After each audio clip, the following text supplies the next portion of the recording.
Le mondial de l'automobile, la semaine dernière à Paris, c'était aussi un peu le mondial des banques. BNP Paribas, Crédit Agricole, toutes se rêvent en champion de la mobilité. Une tendance que nous allons décrypter avec notre premier invité, Stéphane Priamy. Bonjour. Bonjour. Vous êtes directeur général de Crédit Agricole Consumer Finance. Alors en fait, si je ne me trompe pas, c'est la branche dédiée à la consommation au sein du Crédit Agricole. Et vous êtes aussi directeur général adjoint de Crédit Agricole SA.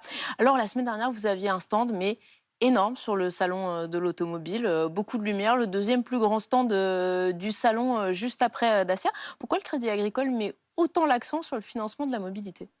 Parce que c'est une révolution majeure pour l'ensemble de la société française. On est en train de vivre une vraie révolution sur le monde de l'automobile, sur le financement de l'automobile, avec des phénomènes de fond assez marquants. Le premier, bien sûr, c'est l'électrification. Alors, on en parle, tout le monde en parle, mais il faut aller jusqu'au bout. Ça veut dire des nouveaux modes de financement, ça veut dire une inquiétude des consommateurs, des acheteurs, sur la durée des biens, sur la valeur résiduelle de ce qu'ils vont acheter. Et donc, est-ce qu'il faut réellement acheter comme on le faisait avant, ou est-ce qu'il n'est pas préférable de louer? Après, vous avez une évolution majeure aussi, qui est quand même que de plus en plus, les gens raisonnent en termes d'usage et pas en termes de propriété. Donc, ça vient se rajouter au phénomène. On rajoute à ça le phénomène du digital, qui fait qu'aujourd'hui, on peut acheter et financer une voiture de son salon. Et on voit à quel point le monde de demain va être totalement différent.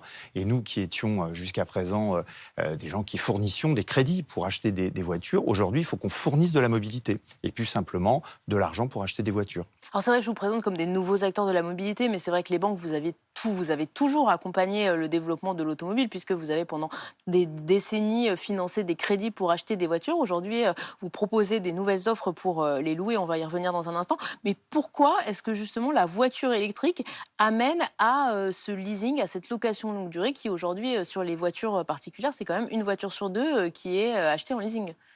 En fait, parce que le modèle même des voitures électriques est un modèle que les consommateurs ne connaissent pas. Et donc, il se pose des questions importantes sur la durée du véhicule, sur son cycle de vie et surtout sur sa valeur résiduelle. Si j'achète aujourd'hui une voiture électrique, dans 5 ans, dans 3 ans, combien vaudra-t-elle?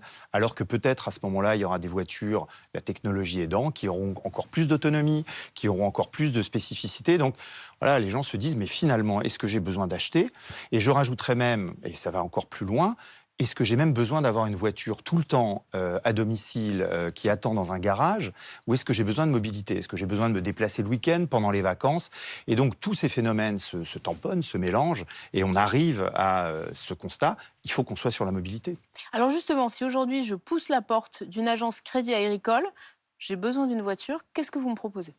Alors, sur une agence Crédit Agricole, on va vous proposer donc une offre qui s'appelle Agile Auto, et cette offre va vous permettre d'acheter une voiture. Donc, on parle bien de la voiture, hein, pas simplement du crédit, qu'on achète ensuite chez nos partenaires, et on a tout un tissu là pour trouver les meilleurs véhicules et au meilleur prix. Donc Et on vous avez va un vous la... catalogue avec des Ouais, modèles, oui, des oui. marques que vous allez Ouais. pouvoir me Vous allez conseiller, ou comme si sur j'allais... ou d'ailleurs de manière encore plus moderne, sur Internet, sur le digital, vous allez aller choisir votre véhicule et vous pourrez ensuite le financer soit en système traditionnel, mais j'en suis certain, si c'est un véhicule électrique, plutôt en location longue durée, parce que vous allez payer un loyer.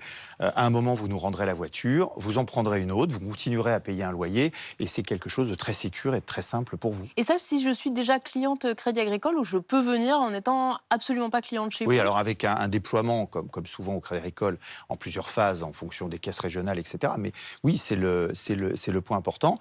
Et si vous passez sur une de nos entités qui vient d'être créée aujourd'hui, qui s'appelle Drivalia, que je vois défiler Les images sur derrière nous l'écran, pour nos on va auditeurs à même la être radio. capable de vous faire de la location courte durée, c'est-à-dire pour un week-end, pour un mois, vous mettre à disposition un véhicule, soit de manière ponctuelle, soit avec un système d'abonnement, où toute l'année, vous pourrez bénéficier de ces véhicules. Un système d'abonnement, ça veut dire que je vais payer tant par mois et je pourrais avoir un jour un monospace parce que j'ai besoin de partir en vacances, demain une petite Exactement. voiture pour faire les courses, Mm. j'aurai le choix, un panel de véhicules. Exactement, c'est toute la logique. Et on va même aller un cran plus loin, puisqu'on voudrait mettre à disposition, notamment dans les zones rurales, qui sont toujours très importantes pour le Crédit Agricole, ce qu'on appelle, nous, du partage de véhicules en zone rurale. Et ça sera donc Agile Auto Partage. On va commencer donc avec le Crédit Agricole de Nice, qui est très engagé sur ces sujets, à mettre en place dans des zones rurales de 15-20 000 habitants. On va positionner, avec bien sûr l'accord des mairies, des bornes électriques, et on va mettre des voitures des utilitaires, parce qu'on a besoin d'utilitaires pour des déménagements, des transports, etc., ou des véhicules, comme vous le citiez tout à l'heure, des petits véhicules beaucoup plus petits, qui vont vous permettre d'accéder aux zones urbaines qui, elles, seront progressivement passées en zone à faible émission. Et nous, ce qu'on ne veut pas, c'est qu'il y ait une rupture entre le rural et l'urbain pour l'accès à la mobilité verte. Mais alors comment vous faites? Parce que là, c'est pas simplement donc financer une voiture qui est déjà chez le constructeur, c'est avoir vous-même vos flottes de voitures. C'est un gros investissement. Enfin, ça va vous demander de mobiliser beaucoup de capitaux au départ pour lancer ces offres. Oui, ça fait partie des investissements qu'on réalise. Et Drivalia, dont je vous parlais tout à l'heure, a déjà 70 000 véhicules dans 8 pays européens, ce qui est déjà Ce qui est énorme, beaucoup, oui. mis à la disposition, beaucoup en Italie, pas mal en France. Et puis on va bien sûr faire évoluer l'offre. Nous, notre idée est de faire surtout de la location urbaine pour que justement les gens qui vivent en ville n'aient pas à se poser de questions sur l'accès à un véhicule pour partir en vacances ou pour aller travailler, pourquoi pas. Et alors, ça a été l'une des grandes thématiques la semaine dernière, avec notamment la visite du président Emmanuel Macron sur le salon. La question du coût de la voiture. Une voiture électrique, ça coûte plus cher à l'achat qu'une voiture thermique. Ça coûte plus cher en location longue durée, enfin, même si ça atténue un petit peu la facture. L'idée, c'est de lancer un leasing social, une promesse de campagne du président à 100 € par mois. Comment vous vous insérez dans ce type de dispositif qui a été promis par l'exécutif? Alors, dans la même idée que ce que je vous disais il y a 5 minutes, nous, notre volonté, c'est de permettre à tout le monde, à tous les Français, où qu'ils habitent et quels que soient leurs moyens, de pouvoir accéder à la mobilité électrique. Et donc, avant les annonces du gouvernement d'aujourd'hui, on était déjà capable de fournir des véhicules électriques ou des véhicules capables d'accéder dans les fameuses zones à faible émission à moins de 100 €. À 100 €. Ensuite, il y a eu ces annonces du gouvernement qui vont nous permettre d'élargir la gamme de véhicules et d'avoir un peu plus de véhicules encore disponibles à ces tarifs. Et je pense que c'est vraiment important. C'est vraiment important. Et puis petit à petit, le marché va s'animer, les véhicules électriques, il y aura un marché de l'occasion, etc., etc. Et petit à petit, on va avoir une transition douce sur un phénomène qui pourrait apparaître pour les gens comme brutal. Vous pourriez vous ouvrir à d'autres véhicules. On l'a vu sur le salon, il y a beaucoup de... Enfin, elles ont le vent en poupe en ce moment, toutes ces petites voitures qu'on peut conduire dès 14 ans, dès 16 ans, qui représentent une alternative, notamment en ville, pour avoir des véhicules qui ont une empreinte au sol moins importante, qui, évidemment, consomment moins d'électricité, qui consomment aussi moins de matière. C'est un champ sur lequel vous pourriez aussi aller? Oui, alors on a d'ailleurs, je ne veux pas citer, mais on a passé des accords avec des marques, une d'ailleurs qui était très voisine de notre stand, et on est très, très heureux de faire ça. Et c'est vraiment, là encore, d'être prêt à fournir tous les types de véhicules que vous pourriez vouloir, quelle que soit leur marque, et essayer de pousser au maximum cette transition énergétique, mais en la rendant douce pour les consommateurs, les clients. Je reviens sur vos flottes de véhicules parce que ça m'intrigue beaucoup.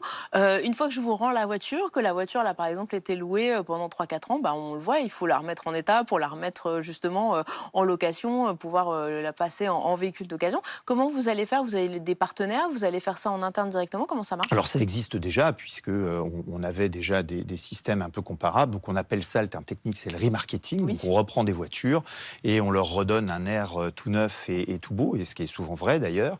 Et la plupart aujourd'hui des véhicules d'occasion que vous trouvez sur le marché passent par ces processus, et ça donne des véhicules de très très bonne qualité. Et bien évidemment, la vie des véhicules va être, on le pense, beaucoup plus longue, parce que sur les véhicules électriques, il y a un peu moins d'usure mécanique. Donc en dehors des batteries, ça devrait vieillir moins vite et donc être plus durable. Et les composants en plus techniques sont plus durables. Et du coup, on va avoir des véhicules qui auront une vie 3 vies, qui pourront avoir commencé leur vie dans de la location longue durée, repasser en location courte durée, pourquoi pas être acheté par quelqu'un, etc., etc. Et avec à chaque fois, bien sûr, il faut trouver le maximum de fiabilité et fournir aux clients des véhicules qui tiennent la route. Dernière question, Stéphane Priami. Vous étiez, bancaire depuis des décennies, partenaire de l'industrie automobile. Là, aujourd'hui, finalement, vous êtes des concurrents frontaux, puisque je pourrais louer ma voiture chez vous plutôt que de la louer chez un constructeur. Comment vous voyez l'avenir de ce secteur? Ce sont des sous-traitants de vous, spécialistes du service? Non, pas du tout. Nous, d'ailleurs, on a signé un accord extrêmement important avec Stellantis pour on va essayer ensemble, et on en est très fiers, d'être parmi les 2 ou 3 leaders du marché de la location longue durée en Europe. Et de toute façon, à la fin des fins, ce qu'on va louer en longue durée, en courte durée, ce qu'on va mettre à disposition des clients, c'est bien des voitures. Elles ont bien été construites par des gens, elles ont bien bénéficié de toute la technologie et de tout le savoir-faire des constructeurs. Donc c'est, je dirais, un complément en aval du système, mais c'est ni une concurrence, ni la fin des constructeurs. Ce serait une hérésie de penser ça, au contraire.